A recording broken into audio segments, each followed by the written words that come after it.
యుగాలకు పూర్వం భూదేవి మరియు వరాహస్వామి కలయికలో జన్మించాడు నరకాసురుడు. వరాహస్వామి ఆశీర్వాదంతో తల్లి తప్ప మరెవరూ తనను చంపలేరనే వరాన్ని పొందాడు. అదే అవకాశంగా తీసుకుని తన శక్తితో స్వర్గలోకాన్ని జయించి దేవతల సంపదలన్నీ దోచుకున్నాడు. అలాగే 16,000 మంది యువతులను అపహరించి బంధించాడు. అప్పుడు శ్రీకృష్ణుడు సత్యభామతో కలిసి నరకాసురుడిపై యుద్ధం చేశాడు. ఆ యుద్ధంలో సత్యభామ తన భర్త అయిన శ్రీకృష్ణుడిపై నరకాసురుడు చేసిన దాడికి కోపంతో రగిలిపోయి తన విల్లును తీసుకుని తిరుగుదాడి చేయగా నరకాసురుడు మరణం పొందాడు.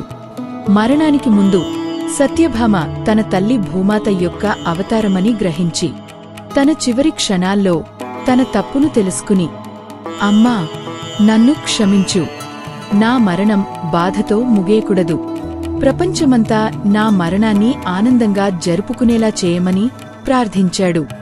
నేను సృష్టించిన ఈ చీకటిని వెలుగుతో నింపండి అని అన్నాడు. అందుకే నరకాసురుడి మరణాంతర రాత్రిని దీపాలతో ఇళ్లను అలంకరించి దీపావళిగా జరుపుకుంటున్నాం. దీపావళి అంటే దీపాలు వెలిగించడం.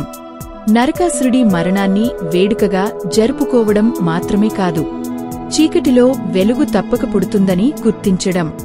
దీపావళి అనేది కేవలం పటాకులు కాల్చి సంతోషించే పండుగ మాత్రమే కాదు, మన చుట్టూ పరిశుభ్రతను కాపాడుతూ భద్రతా చర్యలు పాటిస్తూ పర్యావరణానికి హాని కలగకుండా పరిమితంగా పటాకులు ఉపయోగించండి.